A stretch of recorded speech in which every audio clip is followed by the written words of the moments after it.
Explore, meet, create.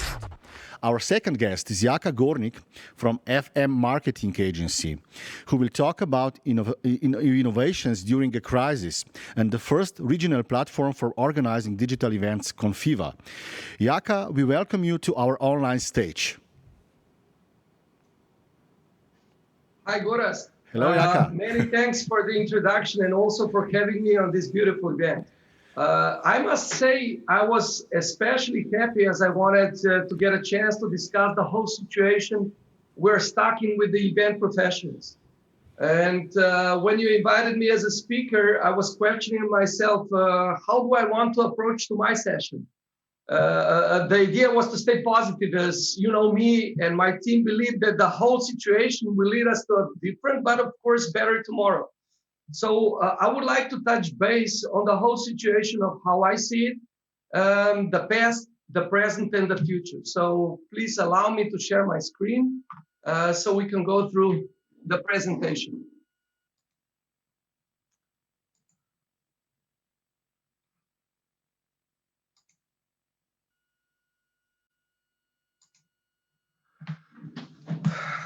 So here it is. As being said, the presentation will give you the insights how me, my team, and my company see the whole situation from the past, present, and the future. So we're starting everything in a very positive manner. We still remember 2019, the year of prosperity, where events were at its peak, right? So there was plenty of work for everyone. Venues were full, MICE organizers, event agencies, and others. They didn't have time actually to get new businesses on board. To be very honest, nobody at that time were thinking that such a catastrophe was actually around the corner. In order to understand my point of view, let me convert facts into numbers. The event industry had more than $1.2 trillion turnover in 2019, and its compound annual growth rate was 10.3%, meaning that the industry turnover until 2026 would be more than 2.3 trillion US dollars. I can tell you actually from our perspective that the numbers coincide with our growth trend. I could even say that they were a bit pessimistic. I guess 2020 would be victorious year for everybody, right? So the thing is that we were actually too long in the comfort zone. So something needed to happen anyway. In the beginning of 2020, when all the bad things started, all the eyes were turned to the situation happening in China, where the virus was detected for the first time. At that time, nobody was thinking that we could stop it, or that it would simply that we couldn't stop it, or that we could simply be paralyzed. The whole world would be paralyzed for so long. I remember year 2019. When we had to make venue reservations, such as Gospodarsko Razstavišče, for events at least 6 to 9 months prior to the event itself. Well, for a little bit less than a year, that is not a case anymore. Venues are empty, and most of them are actually fighting to stay in the business. Event organizers were confused. Their action in the beginning of the pandemic was to postpone the events, as they were all thinking that after a month or two, everything will go back to normal. Well, since this normal is not happening, lots of events were canceled. That pushed many companies on the edge, and they are now fighting to survive. Lots of them gave up and went bankrupt, even those who were actually present on the market for a long time and already survived a few tough periods in the past. We can say that the whole industry was confused, as it looked like there is no coming back. Venues were empty, agencies and MICE partners were waiting for improvements, and the rest of the subcontractors down the chain lost their jobs. Imagine, actually, the pandemic didn't choose. Lots of the artists, which careers looked very promising, ended up performing on the streets in order to pay for their bills. So let's get back to the facts. I guess we all found ourselves in the situation where we ask ourselves, what is the future of event industry? I personally marked 2020 as the year when the event industry froze.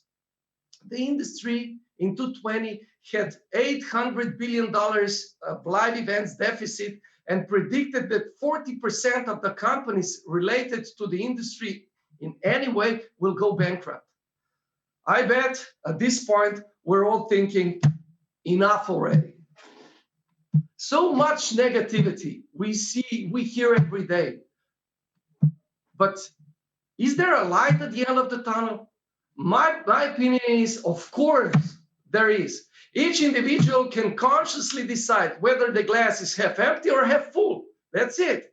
We can't deny the fact that changes are constant in our lives. They usually come when we're out of our comfort zone. I guess the virus called us to change something in general, which led us also to our businesses. We could say actually that changing or adapting is a process we need to accept, as we're all social beings. You need to meet new people, interact in different ways, and communicate. That goes for personal and business occasions. When life in March came to a stop, we immediately adapted and started using existing video conferencing tools. We all know Zoom, MS Teams, Google Meet, or even Skype for a bit older population. Later on, we actually improved our skills and we added a bit more complex tools usually used for webinars, such as WebEx or Click-to-Meeting or similar. But these are all simple and easy to use tools and are great for small groups, meant more for personal than for business occasions.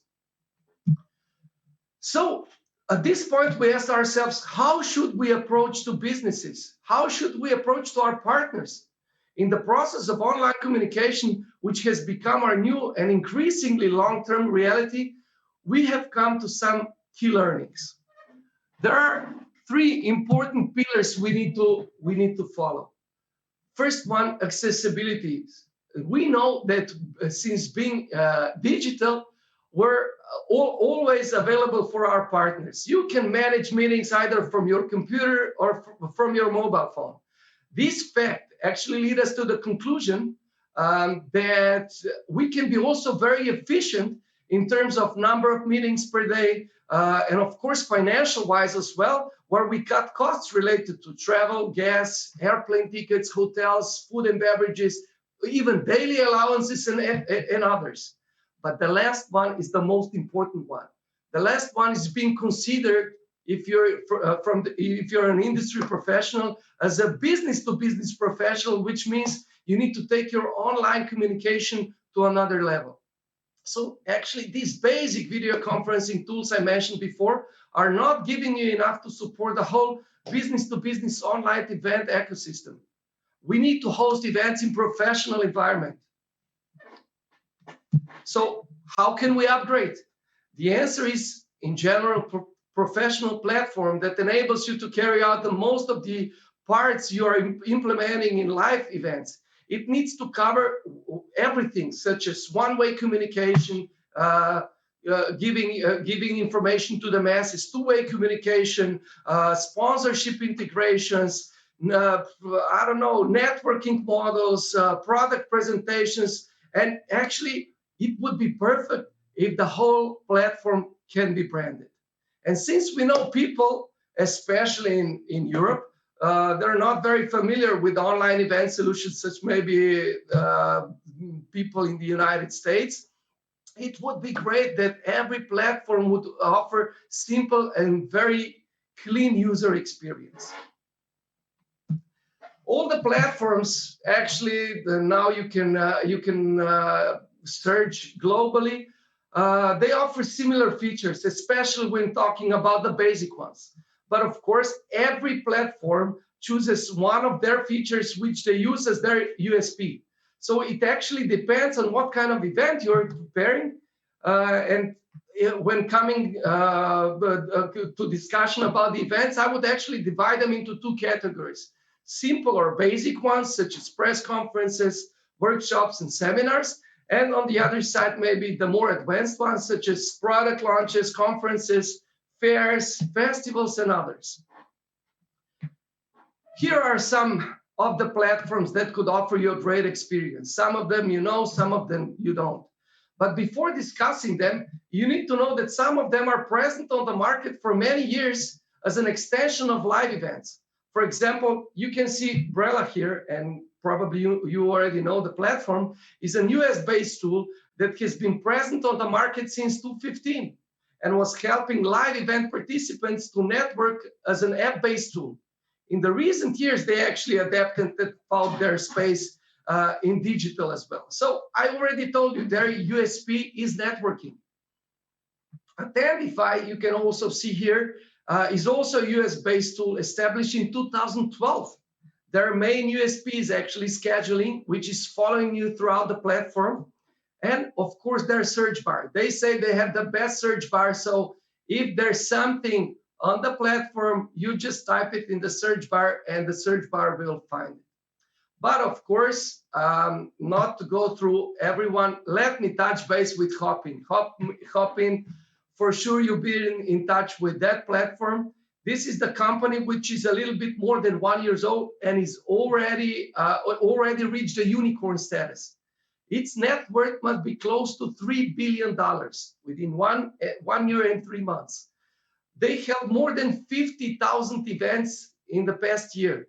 This is mostly, of course, because they launch also the basic version where you pay $100 per month, where clients has only limited features and actually no support you get. You get like the 30 minutes walkthrough where they show you how to use the platform and that's it. Their biggest USP is one-on-one video. But maybe to expose one more, here you can see also SpotMe. SpotMe is a Swiss-based solution that is offering you a bit different approach. They're present on the market since 2001, so they'll be 20 years old this year. Their idea is to offer their clients a business-to-business ecosystem where participants can do different things, such as posting pics or videos on the public wall, have their own wall, or host a virtual event. They actually even don't sell virtual events, but they offer campaigns. So from what I'm speaking right now, you see that they all have one of their feature using as their USP. Due to the situation we're stuck in, we at the FM agency decided to offer our clients a new solution that allows them to continue following their KPIs and even measure them better as when doing live events. We wanted them to give the best brand awareness throughout the branding. We wanted to connect online and offline activities through possible engagements. We wanted to give their partners or sponsors the same exposure as in live events, which could bring them the best possible hot leads. And the most important part is to offer the networking model where participants can interact privately or publicly. So we adapted with our platform called Conventa, our online private live stream that offers you everything I mentioned and even more. We call ourselves a 360 online event solution. By that, we mean we're providing you much more than just a platform, but also the knowledge and other infrastructure which client needs for implementing an online event. But this leads us first to our USPs. We divided them, as already said, on platform and business related ones, as we are saying that we're 360s online event service. We could say we're different than the others in two parts. First one is that we're offering personalized invitation link, which is protected and a way that we can be used only on one device by one person at the same time. This is a big benefit, especially when you're having events where you invited a certain target group or you just sell tickets. The other one is a sponsorship section where we offer different possibilities like call to action activations such as prize games, where you are building a database of leads, video sections, document sections, which can be downloaded, and then all the possibilities within the HTML or iframe section. We also added in the last time, we also added the gamification part where various games can be directly implemented.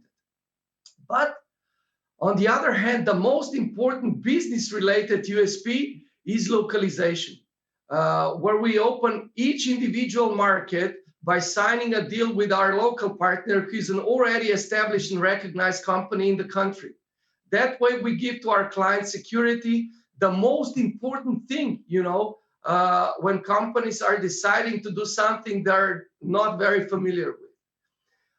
Why we chose localization is that no other platforms is working that way. Of course, we're an online provider. We could do everything a bit in a different way, but these are the benefits I just told you so.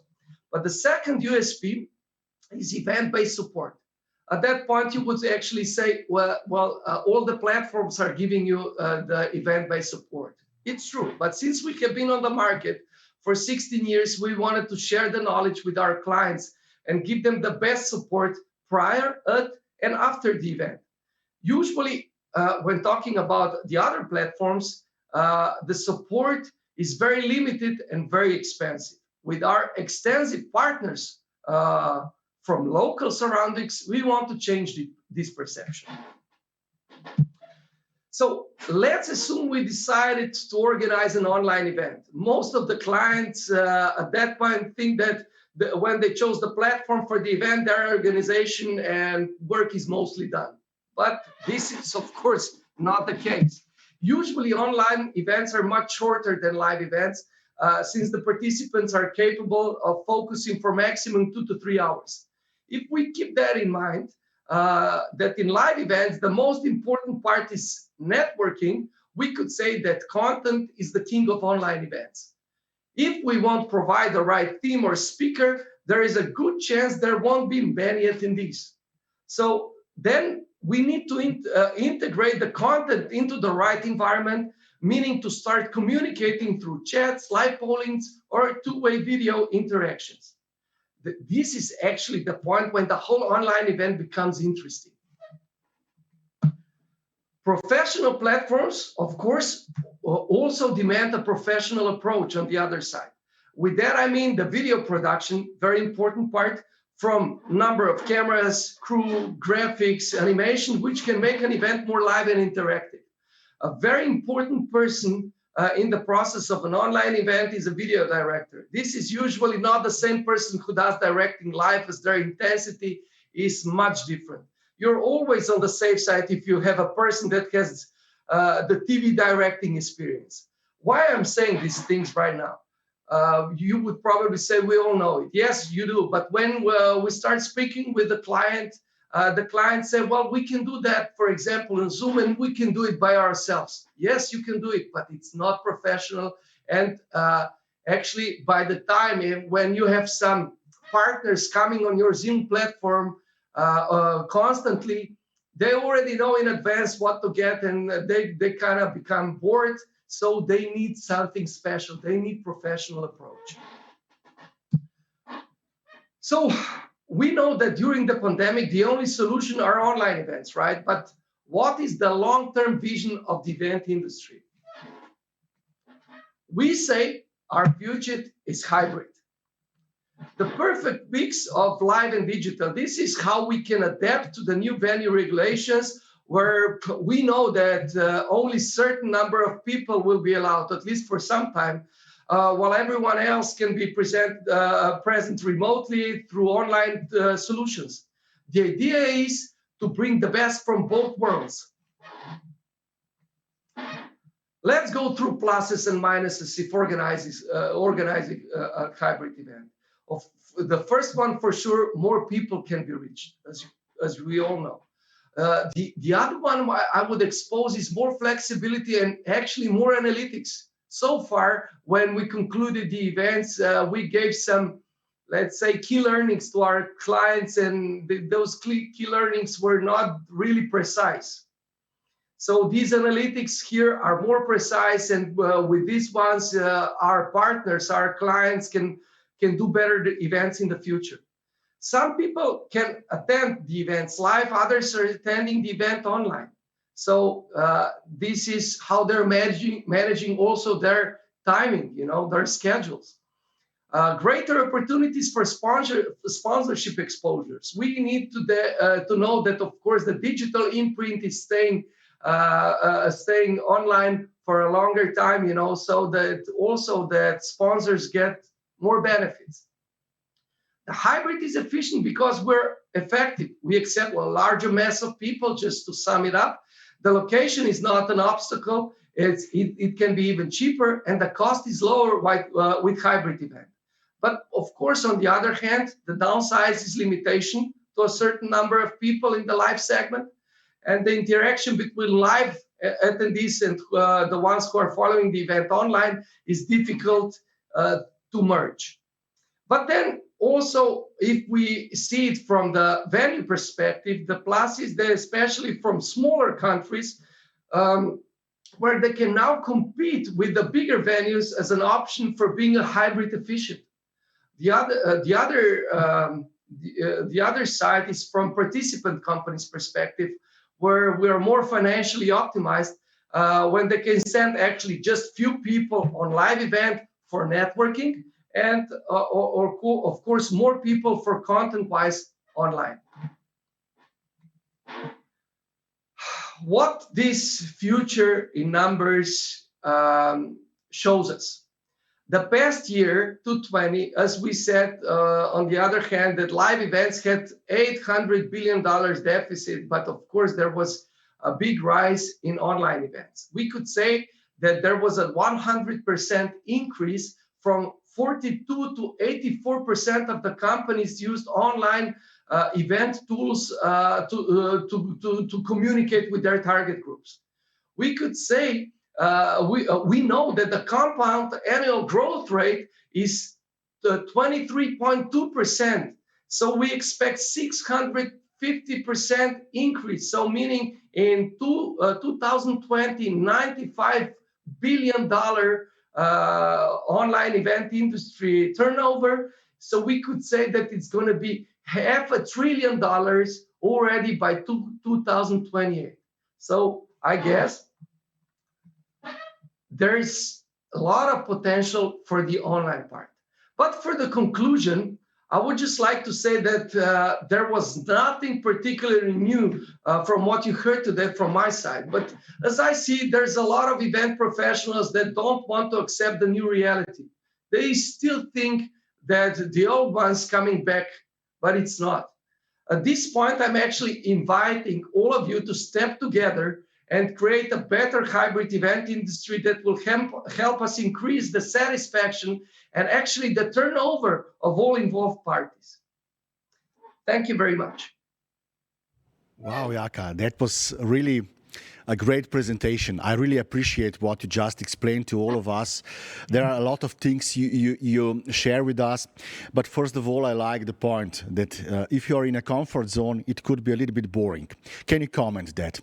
Because your approach is really something which is out of the box. Yeah, well, thank you, Gorazd. I actually agree, but that's why I made the presentation in that way, because I think all of us would have really good year. From our perspective, it would be 25% better than 2019, and 2019 was already great.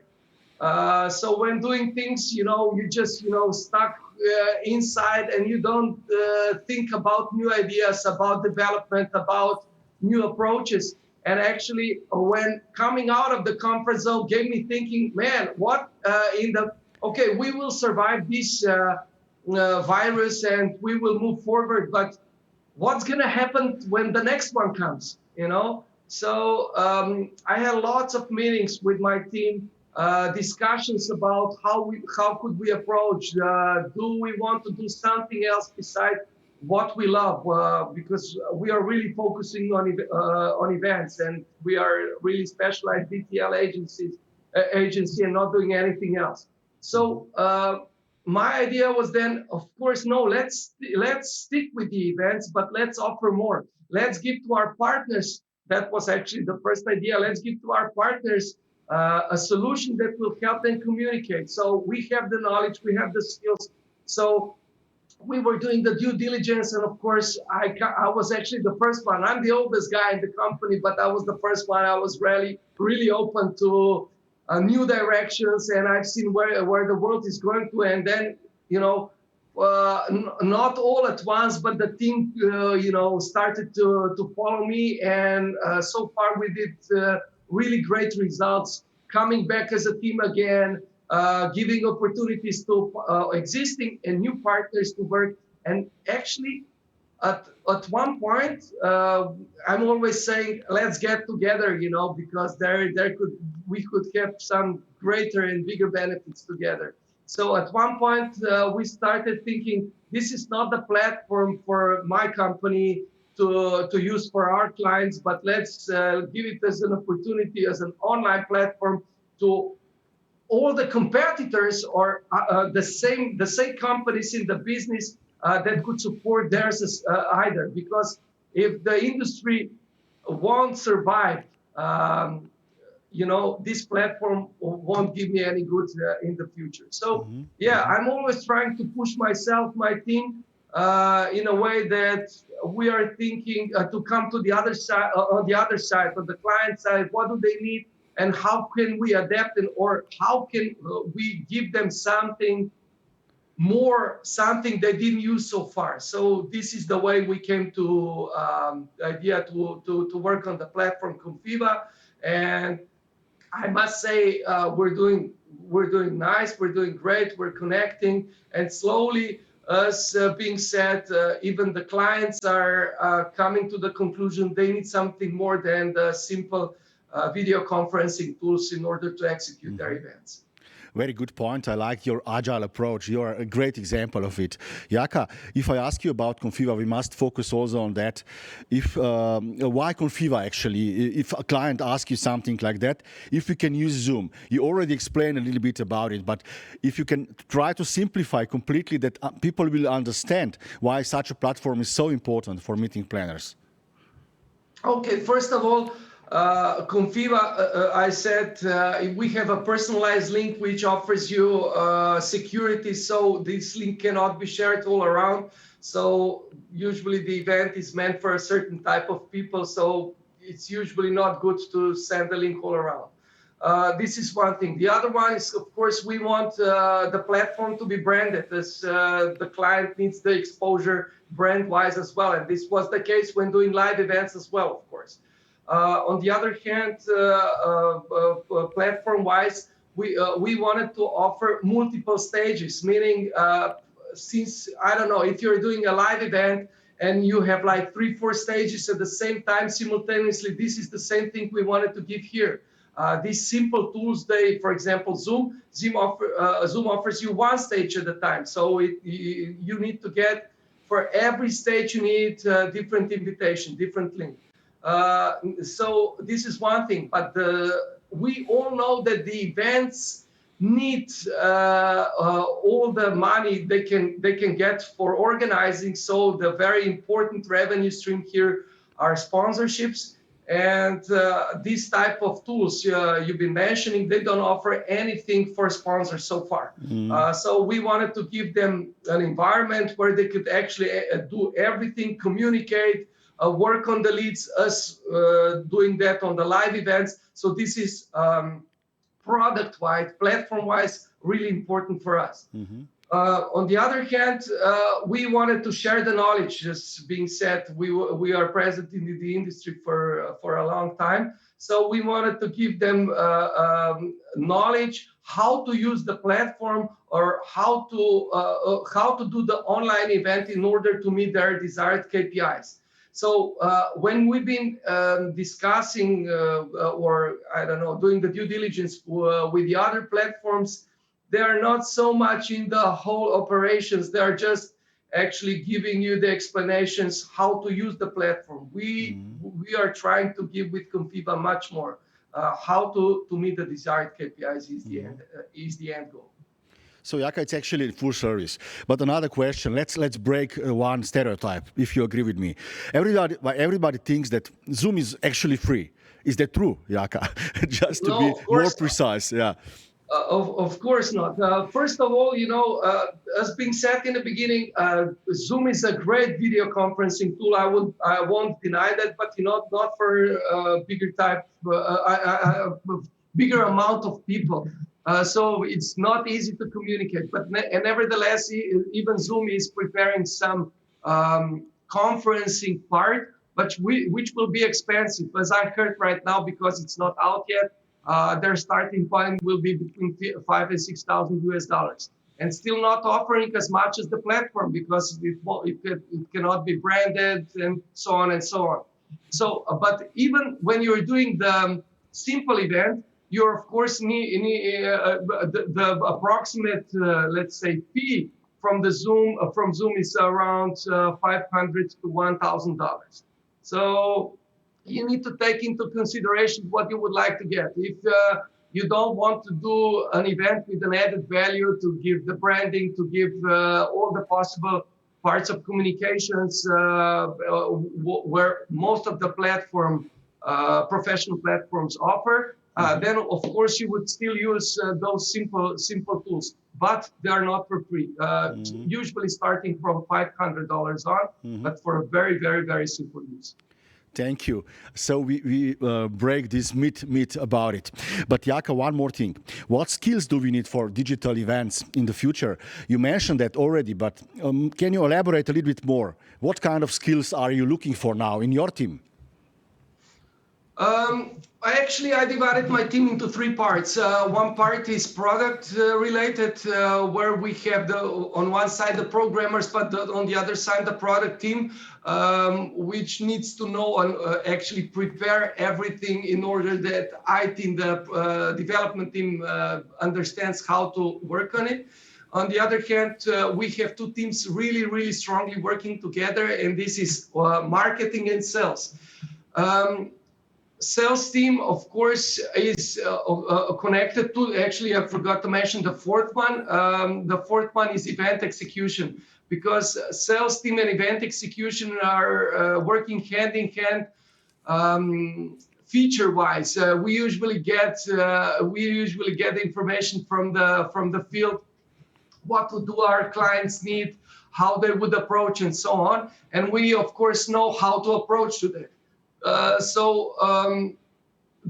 The skills are very much divided, but at one point we have to work hand in hand in order to understand the market, in order to understand the needs, and of course for our programming team to understand what we're expecting from them.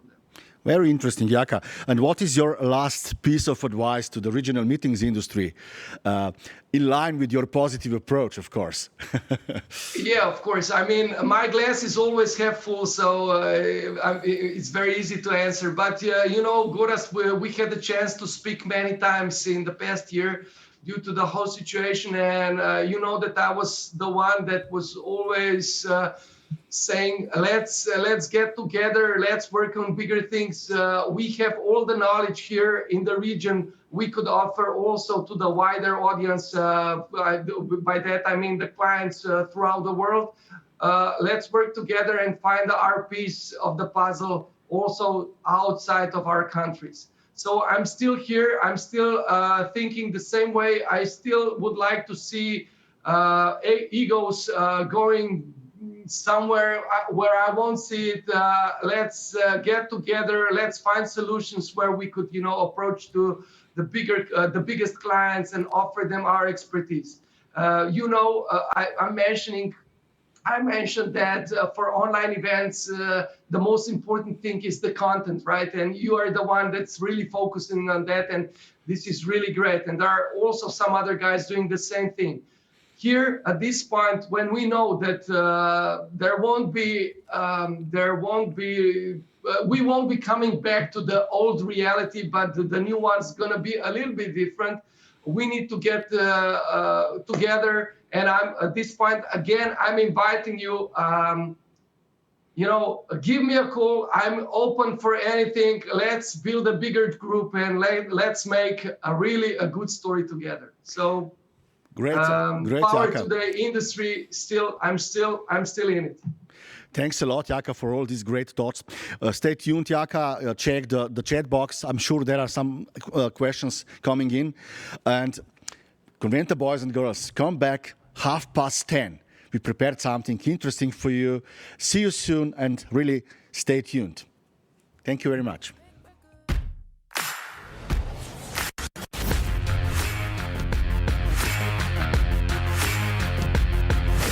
Welcome to Conventa. Explore, meet, create.